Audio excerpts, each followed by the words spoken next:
Hi, Ashley. Hello. So good to be here with you today. I'm so excited about this. I'm so happy you're here with me and we're doing this interview together. So I can't wait. Totally. So tell us a little bit about how you became the artist you are today and your journey.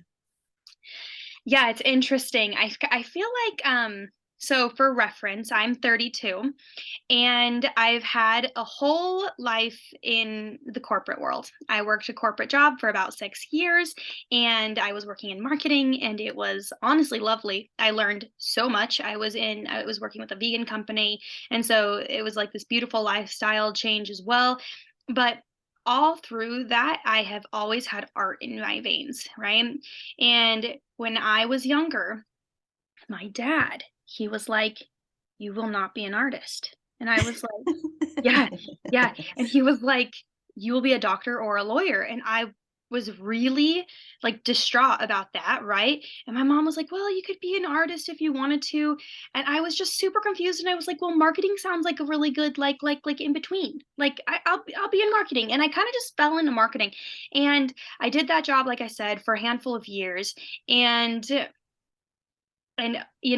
I just kind of like I joke like I'm the person that's got the corporate job but's like negotiating like okay but I do need Fridays off or I am going to sit cross-legged in my chair and wear these cut off shorts. I have to or I'll die, right? Like I always had this like struggle with the 9 to 5, struggle with the 9 to 5.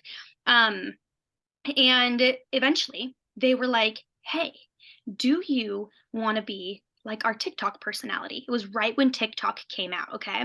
And and it kind of changed the way that the social media world worked because in the past brands would work with influencers and it would be a lot of money. But it was okay because they only needed a handful of videos a month, right? Yeah. Well, now here's TikTok, they need a bunch of videos a day. And so brands are like, "Oh my gosh, we can't afford that." So I'm like, okay, sure. I'll make like your videos. Sure. So I've become this independent contractor with this company I've worked with forever. And they're like, great, we're going to, they make it kind of sound like they're going to use me for a long time. I'm feeling Gucci about it, right? Because by now, you bet I'm used to a regular paycheck. Yeah. Okay. And so I'm this independent contractor now. It's going really well for like 3 months. And then they like lessen it a little bit. And I'm like, it's cool, right? It's good. And then again, they like cut me in half, right? And all of a sudden I'm in this place where I'm like, oh dear. Like I did not think I would be here. And I found myself being like, okay, well, I'm gonna have to rely on my art, I suppose. And I had been slowly doing art when I was in my 9 to 5, of course, like we all do, right? You go home and you do your art, you do your art on the weekends. So I had done murals. I had also taught.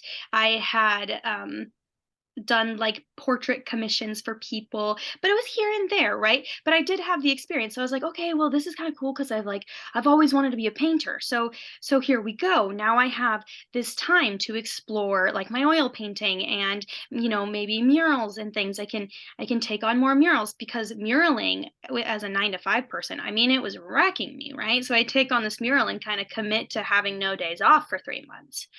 So I'm like, okay, I'm gonna try this, right?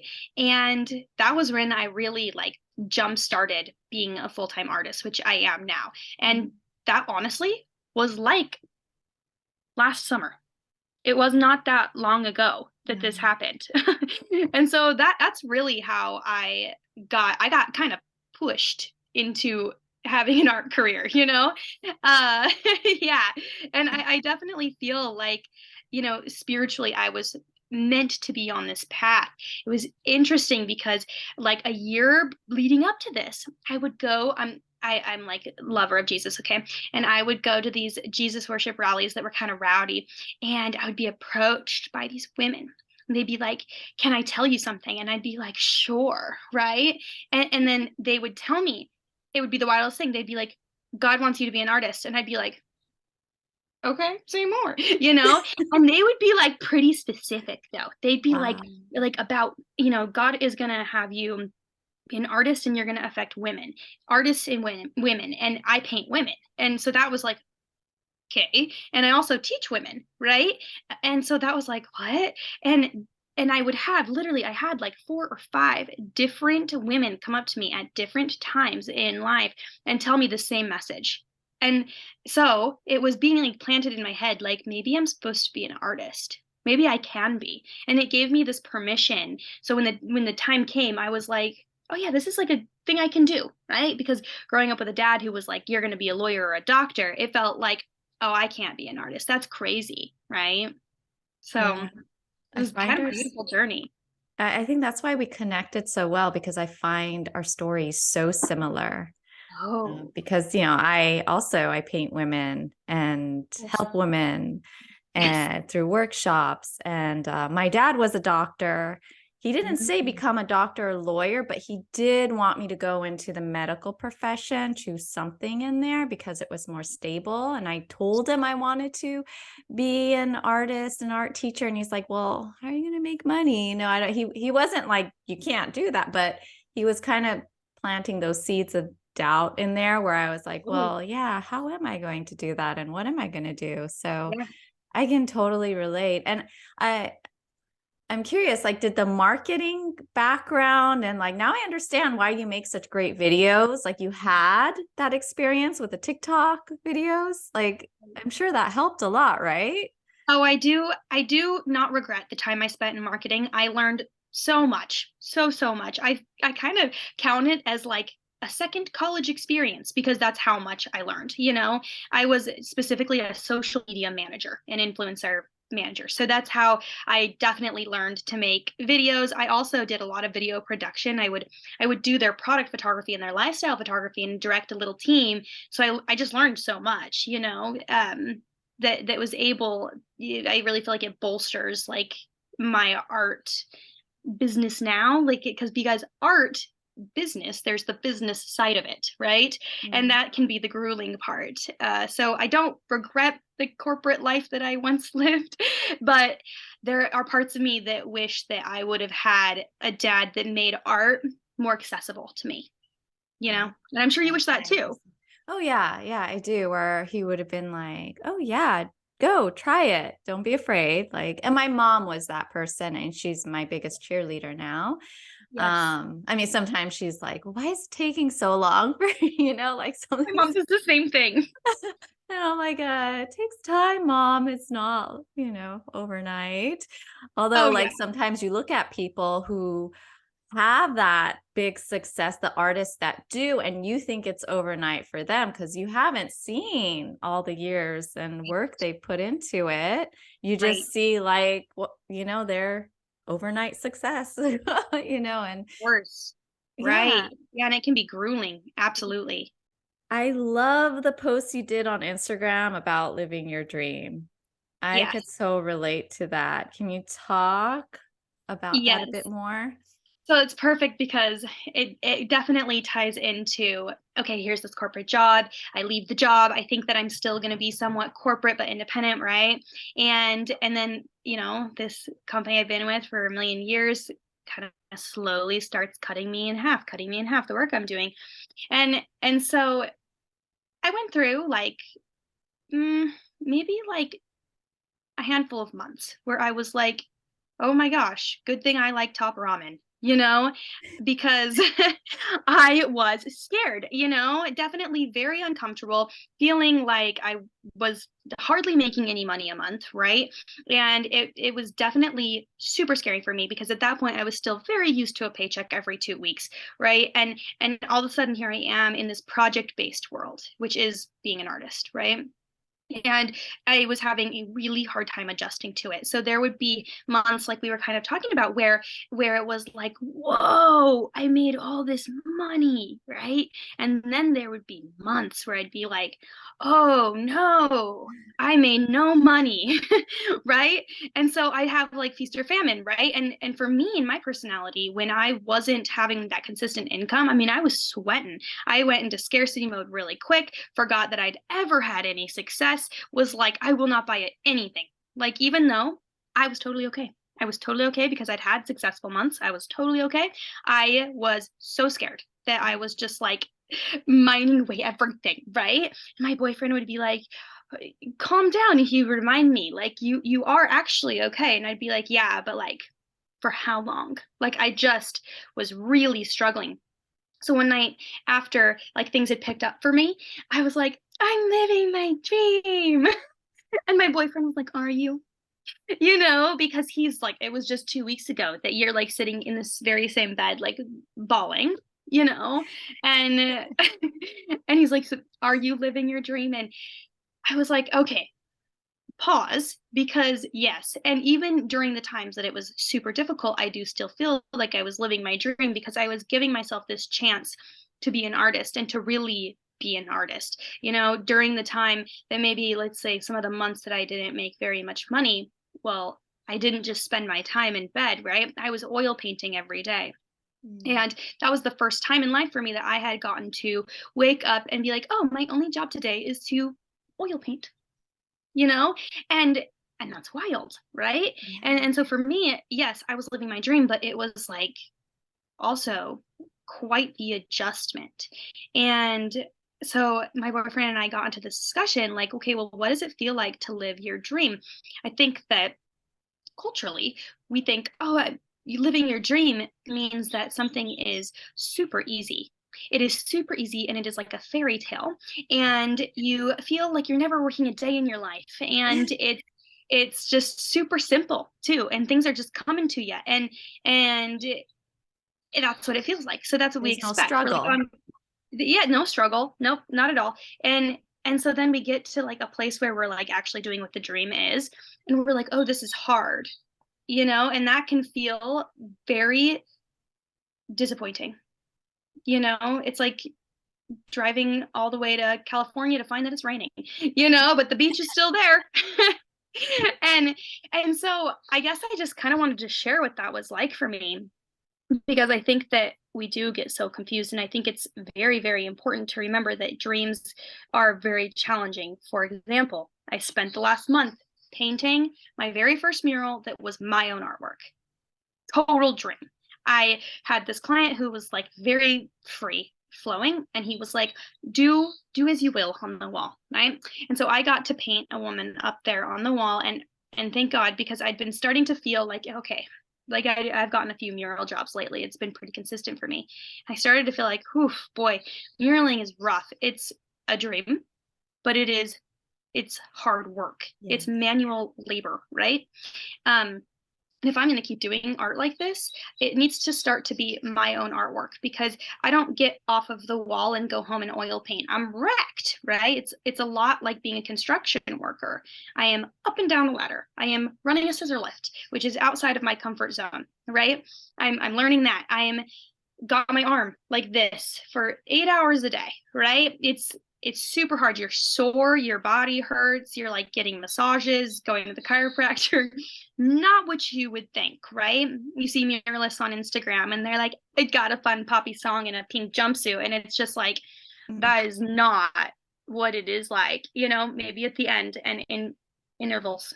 But for the most part, can be really challenging. So there I am, getting to paint my very first, original piece of artwork on this huge wall. And in the town I was doing it in, it's on a main street. It's kind of a big deal. And so I'm like doing it, and then I get myself into a pinch with a deadline, and I've got like 4 days to finish, and I've got like quite a bit to do. And my friends are like, oh, like, you're gonna do that, okay, great. And they're kind of watching me start to struggle, and I'm starting to spend like 12 hours at my mural site, right? And not all of that was painting, but I'm starting to spend a lot my whole day into the night, right? The last night I worked on it till 11 o'clock at night. And the day that I had to be done, I was literally like signing at the very last hour. And so, that felt like people were like, oh, I love it. It's so like beautiful after. And I was like, the energy for me was like, well, good, because I left like my blood on the wall. That was so hard, you know? Now it's like this gorgeous, beautiful memory, but like it was tough. you know, but the entire time I was also very aware that it was completely a dream. I would be painting on the wall and all of a sudden just be crying because I was like, I cannot believe I get to do this. Like, I cannot believe I am 2 stories up on a scissor lift painting a portrait of a woman, you know, that like I would normally be oil painting. I cannot believe I get to do this. And then I'd also be crying because I'd be like, I want to lay down and I want to go home, right? There's both things involved. And I started calling it like, oh, I'm an extreme artist, you know, because I think muralists are, they're extreme artists. It takes, I don't know what they have in them, but it is something different than other people have because it is so challenging, you know? And so I really had to get clear. And I think that would be my advice to other artists with the dream. You know, what is it that I want to feel um, instead of what is it that I want to be? Because I think that those two things are very different. And this idea I got from a book, and it was called The Desire Map. Have you ever heard of it? No. Oh, it's amazing.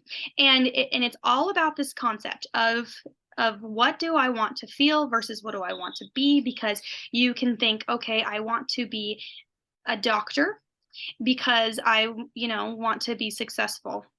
Okay. And then all of a sudden you're this doctor and it's totally not what you thought it was going to feel like. You're working very long hours, you're inside all day, you're dealing with a lot of sad stuff perhaps, and you're like, this is not what I imagined, but now I've gone to school all this time, right? So it's super wise, I feel, from learning reading this book, to make your decisions from the soul and think, okay, like how do I want to feel? And for me it was, I want to feel creative. So that's why marketing did work for me. I got to feel creative, right? But I want to feel creative. I want to feel challenged. And does muralling do that? Yes. And it's amazing, but it's also hard and a dream. Yes, I did a mural, which you know about, um, for Woman Life Freedom, with another artist, Yes. Iskar, and we spent several hours on it in the sun. And Yes. afterwards, I was like, "Whoa, this was challenging. This was a lot of work." But at the same time, it was very rewarding because you get people walking by and Oh, taking photos, making comments, talking to you. You have conversation, and you know, someone gave us water, and just very supportive and kind. But at the same time, afterwards, I was like, oh, wow. And he's like, yeah, just go home and have a shot of tequila and you'll feel better. totally. Totally. Yeah, so I really admire muralists and what they do and all the hard work they put into it is so much of their heart and soul and blood that goes into onto that wall. And Totally. yeah. Yeah. And what I was reminded of when you were talking about like the struggles and of having that dream was of something, a symbol you always have in your work, which is the butterfly. Yes. And yeah, like I also love butterflies and have incorporated in my work. It reminds me of my dad who passed away 5 years ago, but that they are first this caterpillar and then they go in that cocoon, we've all heard about, and there's that struggle. And I've Yeah. seen it where like my mom has butterflies every year that she gets caterpillars and puts them inside, one of those containers so they could turn into butterflies so the kids at her daycare could see the transformation. And I've seen it where some of them fall on, like the cocoon falls, and Mm. when it opens, one side of their wing it doesn't work anymore, and the butterfly can't fly because they didn't get to go through that struggle, to get Oh. out. So and it wasn't hanging freely. So Totally. I feel like there's a lot of symbolism to that you have in your artwork as well. So I'm wondering if that has anything to do with that. Like, what does the butterfly in your work mean? So I started off with butterflies. I actually have two like butterfly tattoos on my arm. Mhm. And then I got my mom a butterfly tattoo, the same thing. And I got these butterfly tattoos because I was feeling like I was being a little bit attacked in life for being kind of like a fairy. I have like a very fairy energy, okay? And I noticed yes, that the first time I saw you. I was like, she yes, definitely has that energy. yes. And I feel like us fairies, people either that is the very most thing they love about us, or is the very most thing they hate about us. And right? Doesn't that, because you kind of are this way as well. I don't know if you've experienced this, like sometimes it does not go well with people, and then the people that it does, they're like, yes. Yes. Right? It So when it either they doesn't, love it or they're repelled by it. yes, yes, yeah. And so the first time I experienced like someone being repelled by it, I was like shook by that, right? It gave me this whole like self-identity crisis. And as I came out of that, I was like, oh no, actually, I do love this fairy energy that I have. So I'm going to tattoo it onto me. And so I tattooed the butterflies on, and that was kind of the symbol for me. And then I'm sitting there painting one day, and my mom, she watches me paint all the time. I could so relate to you where your mom's like, oh, you need to be going a little faster. I'll like shade a certain area, and my mom will be like, solemnly, she'll be like reading in the back with the book. She'll be like, I wouldn't have done that. Go back to her book. And I'm like, what? Oh, you wouldn't have done that. Why? Why? Why wouldn't you have done that? And she's just like, just wouldn't have done it. And so she's like always watching me paint and having her little criticisms, right? Well, one day she like looks up and she's like, you should put a butterfly in everything you do. And I was like, that's good. That's great. Because I was putting little butterfly in the thing, and she was like, she's on every painting. And I totally was like, okay, yeah. And as I started to do it, it kind of gave itself its own meaning. It wasn't like I had this like idea and I was like, I'm going to do this because of this. It got to transform with me and my painting process. So this last mural was the first mural that I got to put a monarch on the wall. And shortly in between doing this, I went to a chalk festival. Okay. I don't know if you know what this is. People paint chalk on the ground. They don't paint it. They like chalk festival. Okay. I've been, yeah. And these people are incredible. And I got invited to one, and I'm like, okay, I could probably do this, right? First time. And I get there and I'm seeing what they're doing, and I'm starting to like sweat. Right. And I do this portrait on the ground. Thank God it went well, It but was it was, gorgeous. I saw it. thank you. Yeah, Thank you. It gorgeous. was grueling. Okay. It was Oh, just I bet. grueling. We're in southern Utah. We're in Zion National Park. The ground is so hot you can barely touch it. Whatever. We're putting a monarch on there. Okay. And it's a girl monarch like this. It's beautiful. And so I really got to like recently be like playing with this idea of this like monarch, because my mom was like, put him in everything. Right. And it was gorgeous because at the whole time I've been processing this transformation from being this golden handcuffs person, getting this 9 to 5 situation, but also getting a steady paycheck, which feels really, really good. And then transitioning into this free flowing being that is project based and has to be kind of like okay with that, and okay with creating my own structure, and okay with operating a scissor lift, and okay with all of these things that are very new to me. And as I was on the wall, something as a muralist, you're staring at a wall for like 8 hours a day. So you have a lot of time to be like thinking, right? Right. And so as I'm staring at this wall for all this time, I'm like processing all of the changes that I've gone through, all the people that I've been, as I'm painting all these monarchs on this big, beautiful wall. And it was just the most gorgeous thing. So I'm sure that as I continue to paint monarchs in my pieces, it will always mean something different, which is great because everyone who gets to see my work can have it mean their own thing for them. I think that's what's great about the monarch butterfly is its transformation, which is a very open-ended thing, right? Yes. Very open. I love that you did that, and your mom gave you that great advice of putting him in every painting. Yeah. Like Right? I incorporate a gold dot onto every portrait of a woman that I do, or like body painting, because Mhm. for me it represents the gold within each and every Yeah. person, but everyone can interpret it differently. So Sure. Right. and especially within women, because I feel like sometimes we put ourselves down so much and we don't see the light and all the great qualities we have within ourselves, and it just takes a little bit of reflection and digging, and which was a journey I went on. So um Totally stepping yeah. into the fairy Yes, yes. and take some So courage. That's another thing we have in common. Totally. Um, So awesome. so did you ever have any limiting thoughts or fears? I guess, I mean, you were talking about it earlier where you got into that moment of like, oh my gosh, like there's nothing going on right now and what am I going to do? So, but before Yeah, being becoming the artist, like full-time artist, did you have any of those fears? definitely. Like it felt like a irresponsible decision. Of course, that's like my dad in my ear, right? But then as I was fully stepping into being a full-time artist, there was a moment that I had to have with myself where it looked like this. I had to reevaluate my dream. I had to be like, do I like this?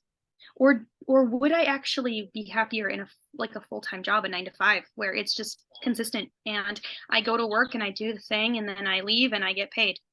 Because it definitely is like easier than being on the hustle, right? And I really did have to sit down and consider like, do for my nervous system, would I just be better like painting at night, right? And of course the answer was hell no. But like I absolutely had those moments with myself where I had to ponder that and think about that, because I do think it is important to remember that your dream can change. You Yes. can arrive at your dream and it is okay to say, oh, actually this is not how I want it to feel, right? Yes. So I definitely had that moment and I decided that nope, I'm going to stick with this, you know. I love it. Ah, so inspiring. And do you have any words of wisdom for our creative spirits out there? Totally buy the desire map on Amazon. The It desire is map. Okay. yeah, yeah, and I'll send it to you and you can link it in the Okay. notes. But it's Yes. like the most transformational book ever. I do absolutely think that it is reversing the way that we as Americans think about what the American dream is, right? We're definitely spoon fed what it should be. Hmm. And then it can be very confusing. Like I said, when you arrive somewhere and it doesn't feel the way that you imagined it was going to feel. So it's definitely best to start from the heart and, going after what the heart and the spirit, the soul knows that it wants to feel, and then letting that kind of bloom into the physical world, what it actually does look like for you. And it could probably look like a rainbow of things. Yeah. So not really having too much attachment to the outcome, but starting with the heart, I think you'll land in a much better place. And allowing yourself to do that early on. There are definitely times that I wish that, God, dude, when I was 19, I wish I would have just leaned into it. It's easy to get on Instagram and see these very young artists and be like, ugh, and get like mad at my parents and the way that they brought me up. Um, and I just definitely have to hold on to the mantra of like, it's my path, my path, my path, Yeah. right? Um, but to somebody who's maybe considering taking a creative path, I would say absolutely check in if it's the way you want to feel and it fits. What flows goes, and just go for it, right? Before you get yourself stuck in something that you're supposed to be doing. It can be Yeah. very easy to get stuck in those places, get used to things in life. So it's best to maybe just run and jump off the diving board very first. Yeah. Yeah. Right? It's amazing. Great advice. And where can people find you and your work? Totally. So I am Bohemian Desert Dweller on Instagram and TikTok. I just started a YouTube, so that is exciting. Yes. And the name is the same across uh, all platforms. I'm from the desert, and I am very like, my friends know me as very eclectic and very bohemian and very obviously, right? So I felt like that name was like very represented my soul. And so, yeah, Mhm. follow along with me on my journey. And especially if you're somebody who likes bohemian things and is interested in the desert, and it'll be a fun little ride we can take together. And we'll put that information in the show notes and Totally. so people can follow you and contact you with any Totally. inquiries or anything. And Ashley, thank you for being here today. I knew when I first met you, I'm like, I gotta have her on my podcast and we have a good I'm so glad conversation. you did. Yeah, so I'm so It's so happy we fun. did. And I'm so happy I got to meet you, my fellow fairy. Yes. Amazing. Amazing. I'm spending the next 2 weeks here in Southern California, so we should definitely Yes. connect. Absolutely. Let's do it. All Perfect. right.